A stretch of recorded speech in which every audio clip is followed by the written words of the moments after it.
Hola, buenas tardes. Acá estamos nuevamente con la primera carta del apóstol Pablo a los Corintios abierta y vamos a ir, ya fuimos encontrando, ¿no? Características, el tono, un apóstol Pablo con una autoridad y una firmeza.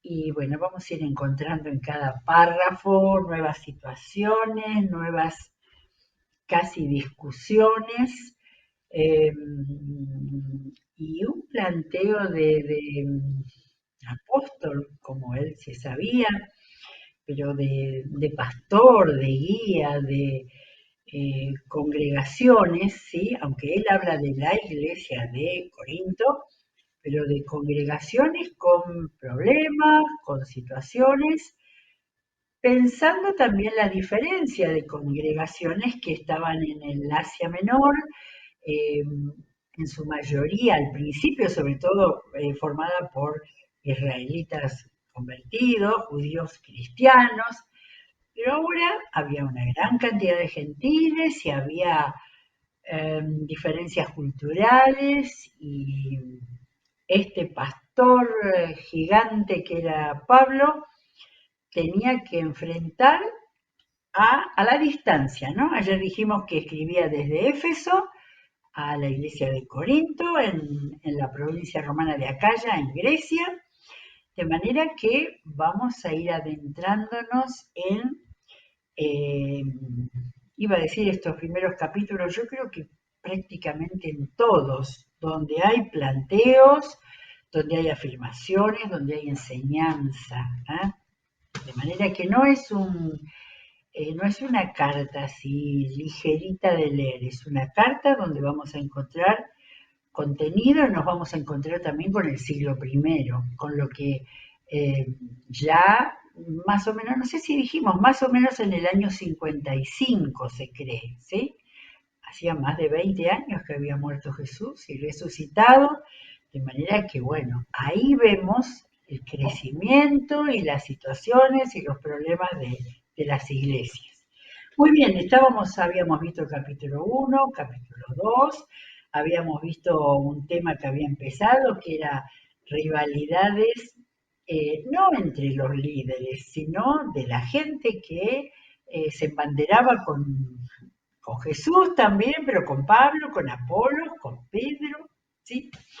De manera que hoy pusimos de título Sabiduría para Corintios, porque el apóstol Pablo sigue hablando muy fuertemente, eh, casi jugando, pero no es la idea de jugando, pero para los griegos el tema sabiduría era fundamental, era parte de la formación de ellos, de la mentalidad de ellos. Entonces Pablo está sentando las bases con toda claridad de lo que es la verdadera sabiduría y lo que es la sabiduría para un cristiano, ¿sí? Bueno, habíamos leído hasta el capítulo 2, hasta el versículo 5, eh, y vamos a ver lo que nos dice en cuanto a eso. En cambio, leo el último versículo para unir, porque por supuesto que acá no había divisiones, para que la fe de ustedes no dependiera de la sabiduría humana, sino del poder de Dios. ¿Sí? Con eso cierra toda esa explicación que les estaba dando. En cambio, hablamos con sabiduría entre los que han alcanzado madurez, pero no con la sabiduría de este mundo ni con la de los subgobernantes, los cuales terminarán en nada. ¿Eh? Afirmación. No hablamos con la sabiduría de este mundo ni con la de sus gobernantes, los cuales terminarán en nada. Una muy fuerte afirmación. Más bien, exponemos el misterio de la sabiduría de Dios, una sabiduría que ha estado escondida y que Dios había destinado para nuestra gloria desde la eternidad. Acá una de las grandes afirmaciones de Pablo, ¿no? Dios había destinado esa sabiduría que no era la humana. Ninguno de los gobernantes de este mundo la entendió, porque de haberla entendido no habrían crucificado al Señor de la gloria. Acá diría de los cuales los primeros fueron los de Jerusalén, ¿no? Sin embargo, como está escrito, y acá tengo texto que se nota que ha sido extraído del Antiguo Testamento, ningún ojo ha visto, ningún oído ha escuchado, ninguna mente humana ha concebido lo que Dios ha preparado para quienes lo aman. Este es un pasaje maravilloso de Isaías 64 que hemos leído hace poco. Dice, fuera de ti, de Dios, desde tiempos antiguos nadie ha escuchado ni percibido, ni ojo alguno ha visto a un Dios que como tú actúe en favor de quienes en Él confían. Precioso versículo este para dar a personas que no conocen o que tienen tergiversada la comprensión de Dios. Muy bien, sigue escribiendo Pablo. Ahora bien, Dios nos ha revelado esto por medio de su Espíritu. Aparece acá el Espíritu Santo por primera vez. Dios nos ha revelado esto. ¿Cómo es que sabemos esto? Que ya estaba desde Isaías hablado con toda claridad desde Dios. Nos los ha revelado por medio de su Espíritu, pues el Espíritu lo examina todo, hasta las profundidades de Dios. No olvidemos que el Espíritu es Dios mismo. En efecto, ¿quién conoce los pensamientos del ser humano sino su propio espíritu que está en él? Asimismo, nadie conoce los pensamientos de Dios sino el Espíritu de Dios. Nosotros no hemos recibido el Espíritu del mundo, sino el Espíritu que procede de Dios, para que entendamos lo que por su gracia Él nos ha concedido. Aquí Pablo está explicando aquello que Jesús dijo en Juan 14, en Juan 15, no me acuerdo, pero 16 sí, donde dice, yo les mandaré el Espíritu Santo, el cual les enseñará todas las cosas. Aquí está una reescritura de ese mismo pasaje. Esto es precisamente de lo que hablamos, no con las palabras que enseña la sabiduría humana, sino con las que enseña el Espíritu, de modo que expresamos verdades espirituales en términos espirituales. Creo que Pablo está dando una clase para aquellos que enseñan, para los maestros, pero después para todo, para cualquier corintio que tuviera que hablar con sus semejantes, que tuviera que hablar con los conocedores de la sabiduría griega y con sus planteos acerca de la sabiduría, y diferenciando, como hace Pablo acá, la sabiduría humana de la sabiduría que viene de Dios, la que viene por medio del Espíritu. El que no tiene el Espíritu no acepta lo que procede del Espíritu de Dios, pues para él es, y acá vuelve la palabrita, locura. Y está muy bien usada esa palabra. ¿Vieron cuánta gente a un cristiano que trata de explicar la creencia le dice, están locos?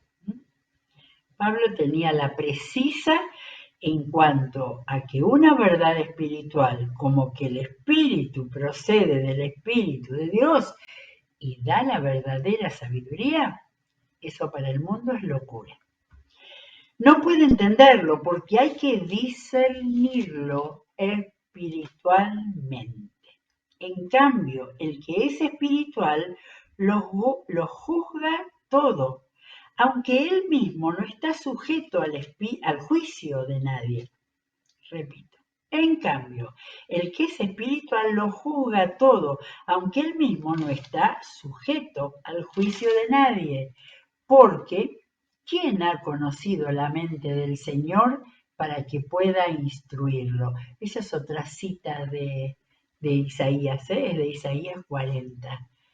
Entonces, está diciendo algunos pasajes que hay que leerlo varias veces, El que es espiritual lo juzga todo, aunque él mismo no está sujeto al juicio de nadie, porque ¿quién ha conocido la mente del Señor para que pueda instruirlo?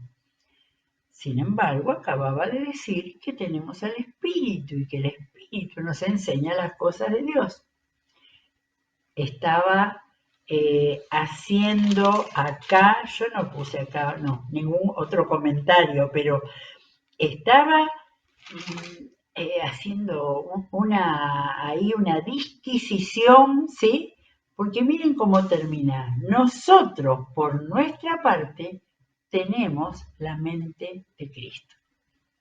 Esto no es así una afirmación muy sencilla, pero tiene que ver con todo lo que viene explicando y sobre todo con la persona del Espíritu de Dios, que es el que instruye y el que enseña y el que da la verdadera sabiduría espiritual. Muy bien, capítulo 3. Yo, hermanos, acá corta esa toda enseñanza que termina con ese versículo tan para quedarse pensando lo de nosotros tenemos la mente de Cristo.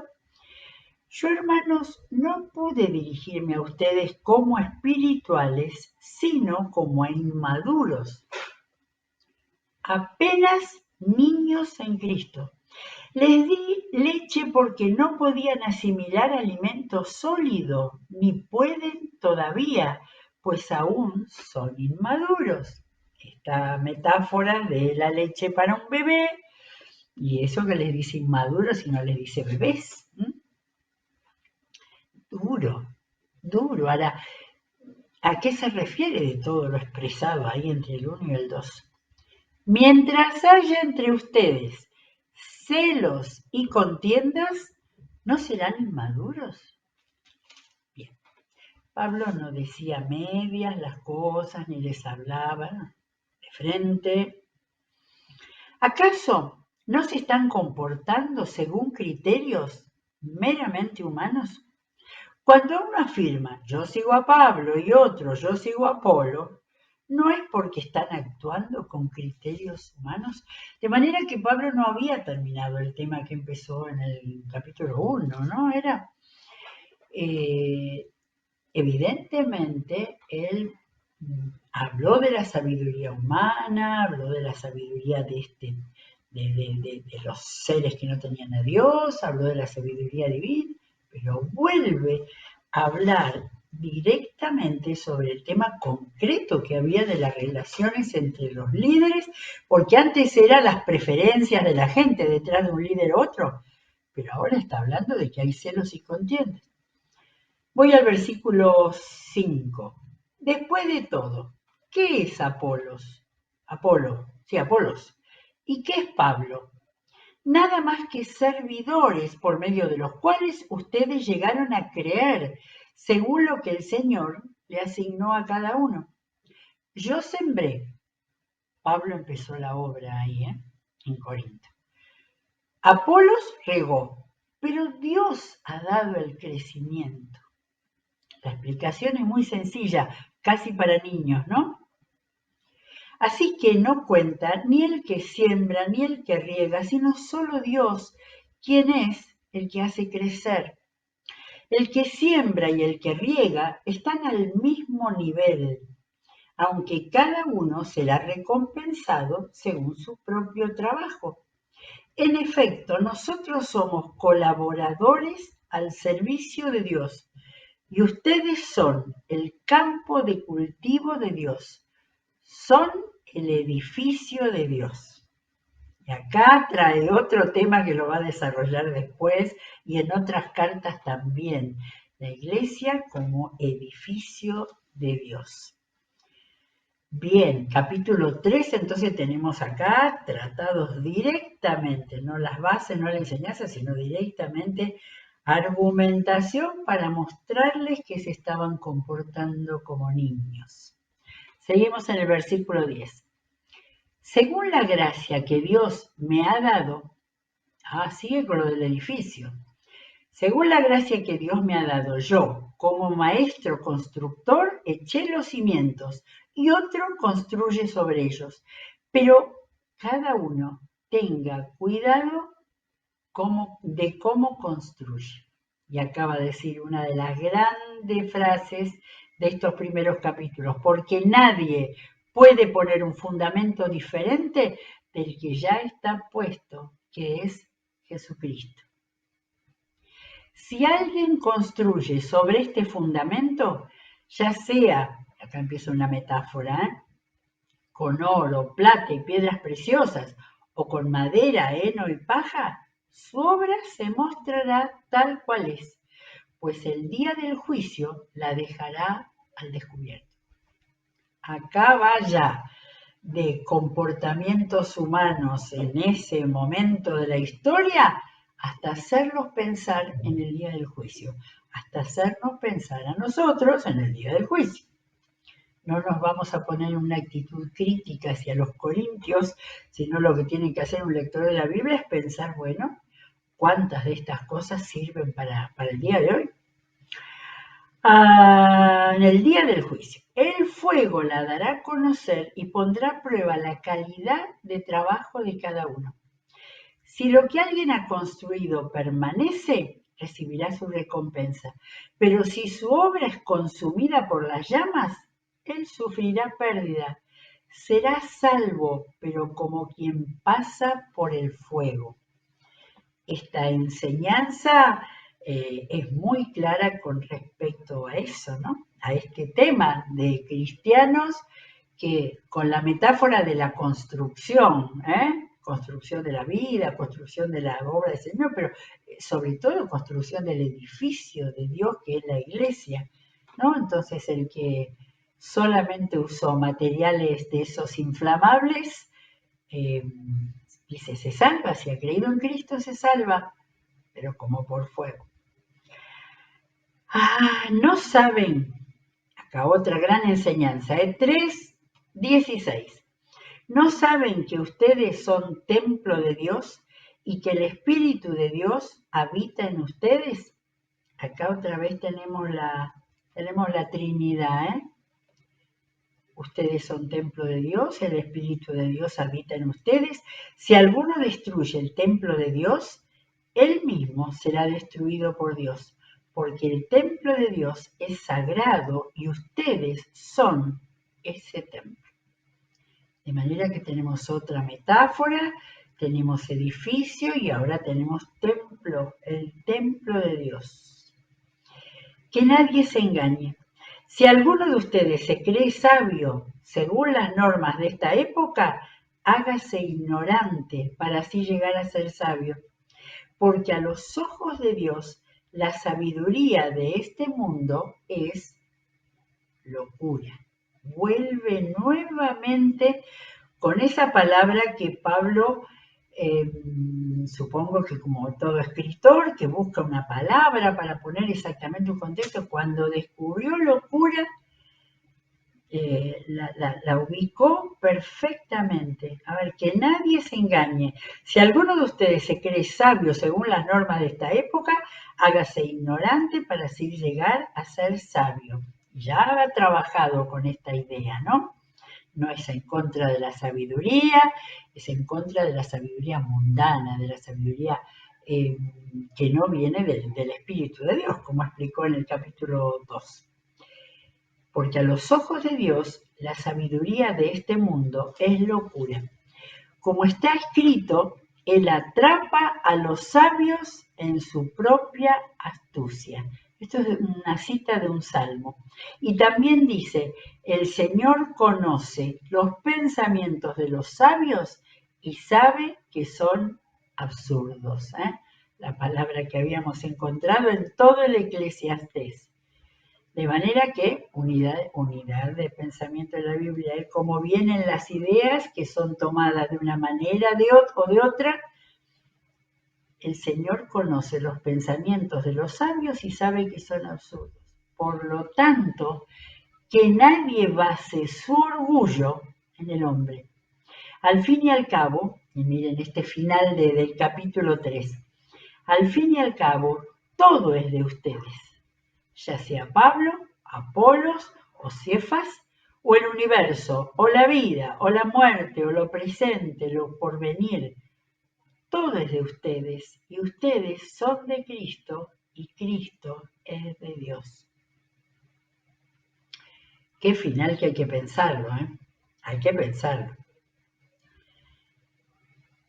Estaba hablando de la sabiduría, de las normas de esta época, de la necesidad, decía, de hacerse ignorante. O sea, la idea es no seguir las normas de esta época. O sea, lo que él ha llamado en los capítulos anteriores la sabiduría de este tiempo.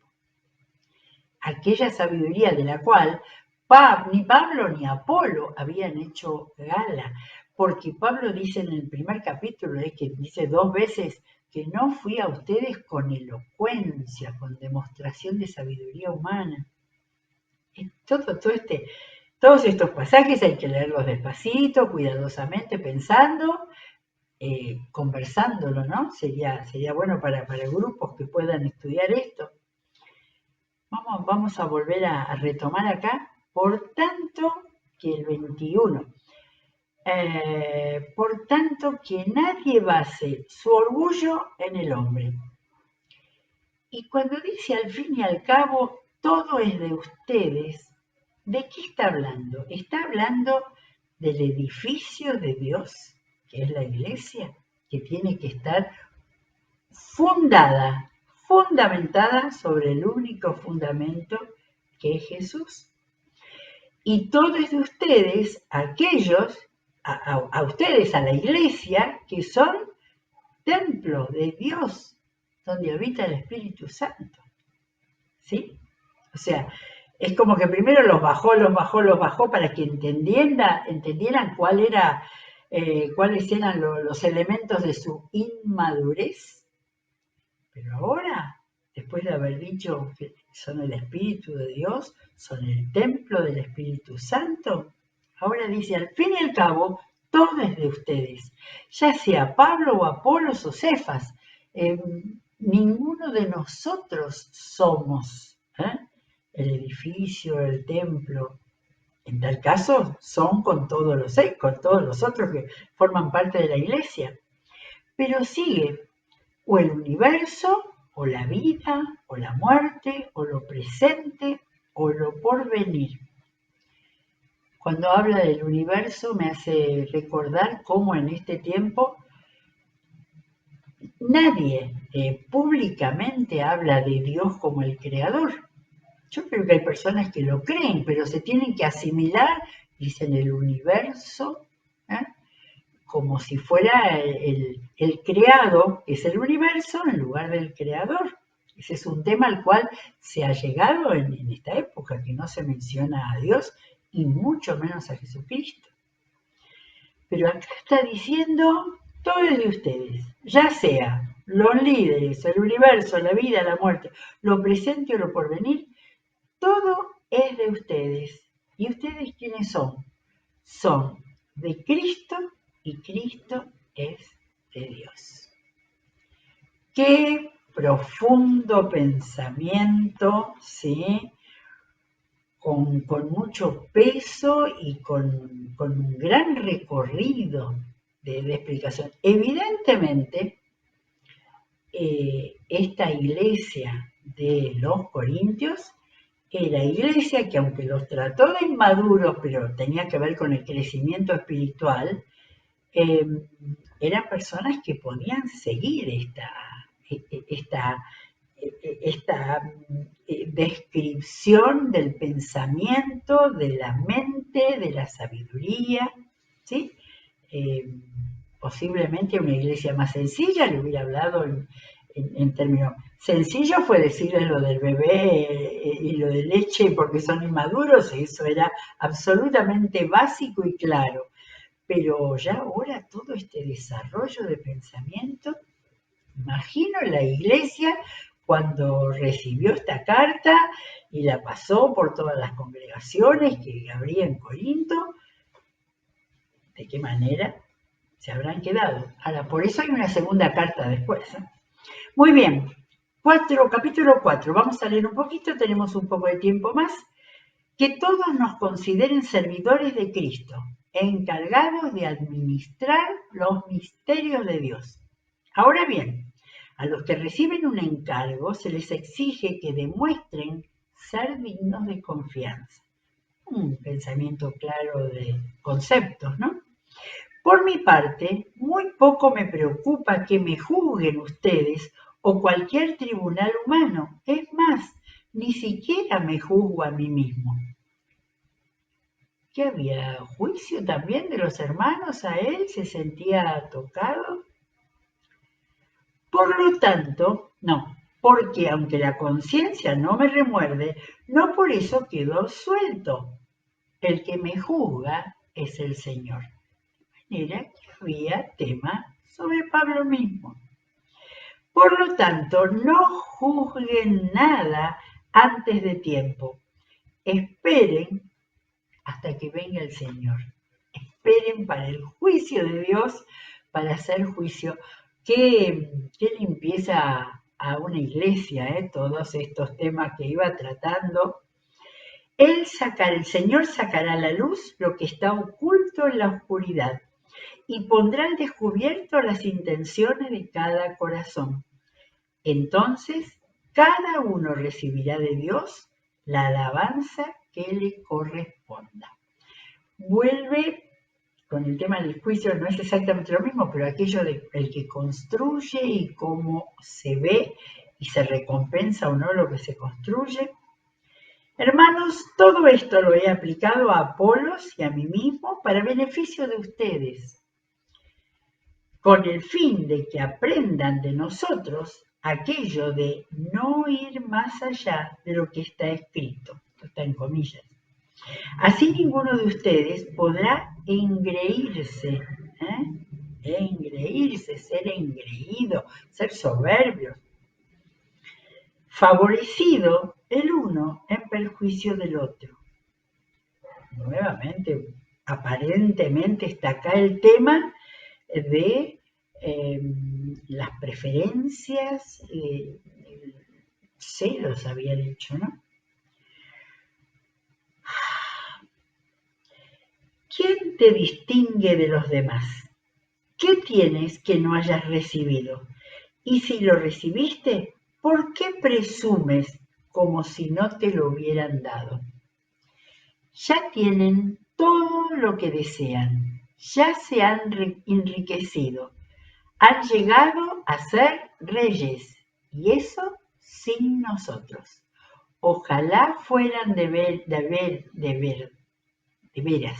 ojalá fueran de veras reyes, para que también nosotros reináramos con ustedes. Bueno, paramos acá porque sigue todo un planteo. Bueno, qué interesante, ¿no? Qué honestidad y qué claridad para tratar con enseñanza problemas concretos que muchas veces se dan en las iglesias donde hay estos problemas y que el asunto es que hacen que sus vidas espirituales se rebajen, estén perdiendo el tiempo, no estén edificando, ¿sí? Muy bien, sigamos con mucho interés esta carta, aunque la hayamos leído muchas veces, sin embargo, una lectura así, pensándola, le damos lugar al Espíritu Santo para que nos muestre, nos enseñe, nos señale algunas cosas de esto que tengamos que tomar. De nuevo, como todos los días, ¿no? Gracias a Dios por su palabra. Y mañana seguimos con 1 Corintios 4. Que Dios los bendiga.